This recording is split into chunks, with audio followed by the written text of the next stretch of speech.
Hello everyone, so good morning. তোমরা সবাই কেমন আছো? আশা করি খুব ভালো আছো, আর আমিও খুব ভালো আছি। তো দেখো, দিদি বাড়িতে ময়না রাসমেলা দেখে পৌঁছে গেছিলাম রাত্রি 12টার সময়। এটা বাজে তখন সকাল 7টার সময় আমার বর দেখো বাড়ি চলে যাচ্ছে। তার কারণ হচ্ছে যে মেয়ের নাচের ক্লাস আছে রবিবার দিন, বাড়িতে নাচ শেখাতে আসে। সে কারণে আমরা 3 বোন মিলে ওকে একটু এগিয়ে দিচ্ছিলাম।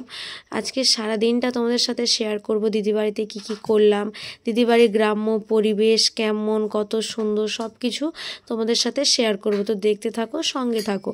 তো দেখো, আমাদের যেহেতু স্করপিও গাড়ি দিদিদের বাড়িতে ঢুকবে না, সে কারণে একটু এগিয়ে দিয়ে এলো ওর মেশোকে, মানে আমার দিদির ছেলে এগিয়ে দিয়ে আসার পর আমরা আবার বাড়িতে চলে এলাম। তো দেখো, গ্রাম্য পরিবেশে গরু থাকবে না সেটা হতেই পারে না। তো এটা হচ্ছে দিদিদের বাড়ির গরু, 2 কি 3টে গরু আছে দিদিদের বাড়িতে, যেটাতে 2 বেলা ধরে গায়ে দোয়াল করতে হয়, মানে গরুর দুধ দুইতে হয়। আর দেখো, মাসিমা মানে আমার দিদির শাশুড়ি মশাই কানে হাত বুলিয়ে দিচ্ছে, যেহেতু গরুটা শান্তভাবে দাঁড়াবে এবং কোনো লাথি মারবে না, সেই কারণে। তো দিদি দেখো খুব সুন্দরভাবে হচ্ছে যে দুধটা দুয়ে নিচ্ছে। এতটুকুনও গরুটা কিছু করেনি, যেহেতু হাত বোলাচ্ছিল, কিছু করেনি। এবং সব থেকে বড় কথা হচ্ছে, ওরাও মানুষের মতনই আরেক জীব, তার কারণ ওরা বোঝে যে কোন মানুষ আপন মানুষ কি পর মানুষ ওদের গায়ে হাত দিয়েছে, তাই ওরাও সেটা বোঝে। দেখো, তাই ওরা নিজের মানুষ ভেবে ওরা কিন্তু কোনো আঘাত কোনো কিছুই করেনি। তো দৃশ্যটা সত্যি খুবই সুন্দর লাগছিল, তাই তোমাদের সাথেও শেয়ার করলাম। তো দেখো, ওই যে বালতিতে দিদি দুধ নিয়ে নিয়েছি, যেহেতু অনেকটাই দুধ দেয়, এত দুধ বাড়িতে রাখা তো সম্ভব না। সেই কারণে দেখো, আমি আমার শেষ দি শেষ জামাইবু সবাই মিলে দিদিদের যে গরুর দুধ, মানে সমিতি থেকে লোক আসে নিতে, তো সেই জন্য ওদের বাড়ি থেকে একটু যেতে হয়, তাই আমরা হেঁটে হেঁটে সকালবেলা একটু মর্নিং ওয়াকও হবে এবং গ্রাম্য পরিবেশগুলো দেখতে দেখতে আমরা চলে যাচ্ছিলাম দুধ দেওয়ার কাছে। তো দেখো, দিদিদের পাশের অনেক মানুষ দিতে যাচ্ছে, কারণ গ্রাম্য পরিবেশ মানে তো জানো সবাই গরু থাকে এবং দুধ খেতে ভালোবাসে, দুধ সমিতি দেয়। যারা গ্রামে থাকো তারা দেখলে অবশ্যই বুঝতে পারবে, আর যারা শহরে থাকো বুঝতে পারবে না। তো দেখো, বুঝতে না পারলেও অবশ্যই আমার ভিডিওটি দেখলে তোমরা সেটা বুঝতে পারবে। তো দেখো, এখানে টোটোয় করে সমিতি থেকে দুধ নিতে আসতে হয়। তো ওখানের সমিতির লোক এসেছে, ওরা সবাই দুধটা ওখানে দিয়ে খাতা নিয়ে খাতায় লিখে তারপরে বাড়ি ফিরে আসি। তো দেখো, ঠিক সেই রকমই দুধ দেওয়ার পর বাড়ির দিকে আসছিলাম, দেখলাম একটা পুচকি মেয়ে, এত সুন্দর পুচকি মেয়ে, সেও দেখো তার বাড়ি থেকে দুধ নিয়ে খাতা নিয়ে সুন্দরভাবে হাঁটতে হাঁটতে চলে যাচ্ছিল। তারপর দেখো, আমি আমার জামাইবাবুকে একটা দৃশ্য দেখতে বলছিলাম। দেখো, দিদির বাড়িতে মানে একদম হাতে লাগানো খাঁটি সবজি বৈতাল হয়েছে।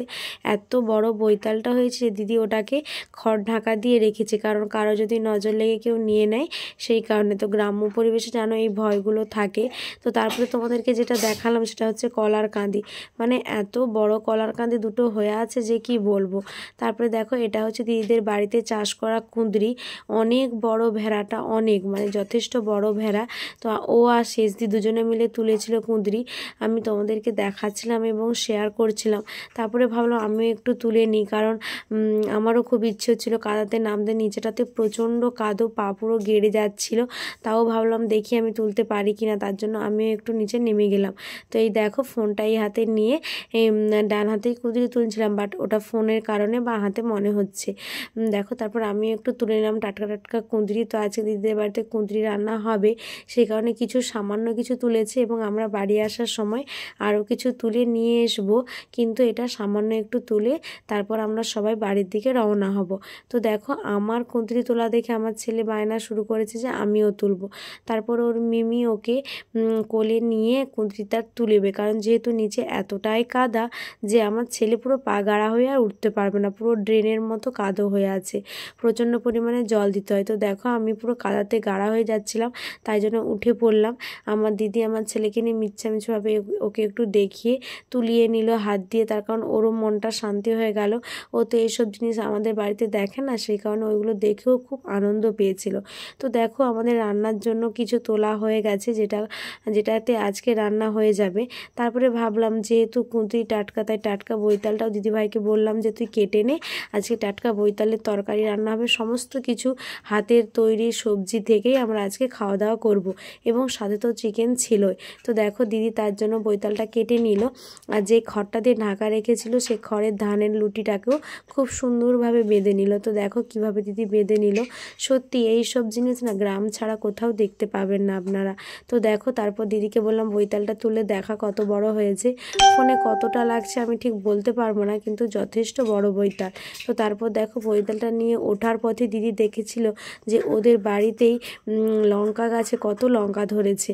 তাই ও ভাবলো দাঁড়া লঙ্কাগুলো তুলে নিই, যেহেতু রাস্তার ধার, তো সেই কারণে লঙ্কাগুলো মানে গাড়ি যাতায়াত করলে লঙ্কা গাছটা ভেঙে যেতে পারে, সেই কারণে দেখো ও লঙ্কাটা তুলে নিল। তো লঙ্কাটা তুলে ওকে বললাম দেখা কতগুলো হয়েছে, ও হাতে আমাদেরকে লঙ্কাটা আবার দেখালো। লঙ্কার সাইজগুলো দেখো গাইস কত সুন্দর বড় বড়। আর সাইডে সাইডে দেখো এই ভেন্ডি মানে ঢ্যাঁড়স গাছও লাগিয়েছিল। সত্যিই অসাধারণ লাগছিল, গ্রাম্য পরিবেশ মানেই সুন্দর, তোমরা জানো। তো দেখো তারপর বৈতাল, কুঁদরি, ভেন্ডি সমস্ত কিছু নিয়ে আমরা ওর বাড়ির দিকে যাচ্ছি। তো বাড়ির দিকে যাওয়ার পরে আমরা দেখলাম দেখো ওদের বাড়িতে ধান উঠে গেছে। তোমরা জানো অনেক মানুষের ধান ক্ষতি হয়ে ডুবে গেছে, আবার কিছু মানুষের ধান উঠেছে। তার কারণ ধান আবার যেখানে জল যায়নি সেখানে যেমন ধান হয় তেমনই হয়েছে। এটা দেখো ওদের বাড়ির সামনে একটা আমড়া গাছ, এত আমড়া ধরেছে মানে কি বলবো, সমস্ত আমড়াগুলো পড়ে পড়েই নষ্ট হচ্ছে। তো দেখো তারপর দিদি এসে সবজি কুটতে লেগে গিয়েছে। শেষদি ভাই এদিকে দেখো আলু টালু পেঁয়াজ টেঁয়াজ এগুলো কুটছিল, আর ও এই বৈতালটিকে ভাগ করেছিল। কারণ ভাগ এই জন্যই করেছিল, ওর বাড়িতে এক ভাগ রাখবে, আমার শেষদি ভাইয়ের বাড়িতে এক ভাগ দেবে, আমার বাপের বাড়িতে এক, মানে ওর বাবা মানে আমারও বাবা, তাই বাপের বাড়িতে এক ভাগ দেবে, আমাকে এক ভাগ দেবে। যেহেতু গাছের টাটকা জিনিস সেই কারণে সবাই মিলে একটু একটু করে ভাগ করে নিয়ে যাব ভাবলাম। আর দেখো ওখানে আনাজ দিদিভাই করছে, শেষদি ভাইয়ের পাশে বড়দি ভাই কাঠের উনুনে দেখো খুব সুন্দরভাবে জাল দিতে দিতে ভাতের হাঁড়িটা বসিয়ে দিয়েছে। আর তার সাথে তো ছিল চিকেন। তো তারপর খাওয়া দাওয়াগুলো তোমাদের সাথে শেয়ার করতে পারলাম না। খাওয়া দাওয়া কমপ্লিট করার পরেই তাড়াহুড়ো করে কমপ্লিট করেছিলাম, তার কারণ বিকেলবেলা আমাদের একটু পিঠে পুলি করার ইচ্ছে ছিল, সেই কারণে। তো সেই কারণে যেমন কথা তেমন ভাবনা তেমন কাজ। তো মাসিমা মানে আমার বড়দি ভাইয়ের শাশুড়ি খুব সুন্দরভাবে নারকেলগুলো কুড়িয়ে নিল ফার্স্ট। আর এই পাশে দেখো আমার দু দিদি ভাই দেখো এখানে চালের গুঁড়ি মানে কলে কুটানো চালের গুঁড়ি, হাতে কুটানো না, এগুলো কলের কুটানো হাতেও কোটানো যায়, তোমরা জানো এখনও ঢেঁকি থাকে। তো সরি না, দিদিভাই আমাকে বলেছিল এটা কলের কুটানো গুঁড়ি নয়, ঢেঁকিতেই কুটিয়েছিল সম্ভবত। তো ওদের সামনে ঢেঁকি ছিল, তো সেই কারণে দেখো সেই গুঁড়িকেই গরম জল দিয়ে ভালো করে ওকে গরম করে খুব অনেকক্ষণ ধরে দাবতে হয়, মানে হাতের জোরে ওটাকে খুব সুন্দরভাবে দাবতে হয়, যাতে জিনিসটা প্রচণ্ড পরিমাণ নরম এবং তুলতুলে হয়। আর এটাতে দেখতে পাচ্ছ এটাতে দুধ, সুজি, নারকেল, তারপরে হচ্ছে যে এলাচ, এইসব কিছু দিয়ে ওটাতে ভিজিয়ে রেখেছে। তো তারপর দেখো রেডি হয়ে যাওয়ার পর সবাই মিলে বসে পড়লাম। দুপুরে লাঞ্চ করার পরেই আমরা বসে পড়েছি, যেহেতু অনেকটা পরিমাণ জিনিস এবং 3-4 রকমের পিঠে হবে, সেই কারণে সবাই মিলে করতে বসে গেলাম। তো দেখো পিঠে করছিলাম আমি, মাসিমা, বড়দি ভাই, শেষদি ভাই সবাই মিলে পিঠে করছিলাম। তারপর দেখো সবাই মিলে পিঠে করে নিলাম, এবং পিঠে করার পর এগুলোকে ভাপে বসাতে হয়। জল নিচে উনুনের মধ্যে জল ফুটবে এবং ওপরে এগুলো ভাপের মধ্যেই হবে।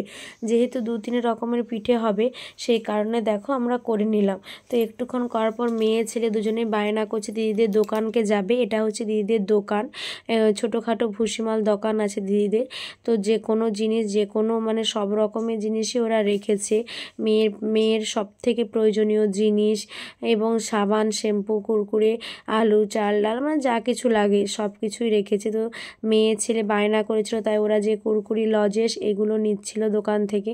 আমি তো খুব বকছিলাম, তার কারণে এত কিছু খাওয়ালেই শরীরটা খারাপ করবে, বাচ্চা তো চোখের সামনে এত দেখেছে, সেই কারণে ওরা নেওয়ার জন্য বায়না করেছিল। তো তারপর দেখো দোকান থেকে চলে এসেছি, সন্ধে হয়ে গেছে। দিদি দেখো আবার উনুনে খুব সুন্দরভাবে পিঠে বানাতে বসে গেছে। তো সেটা ভাপের পিঠেটা হয়ে গেছে একবার, হয়ে যাওয়ার পর এটা আবার বসিয়েছে সুজি ময়দা দিয়ে, মানে গুলগুলি পিঠা যাকে বলে, চালের না করে এটা সুজি ময়দা দিয়ে করেছিল।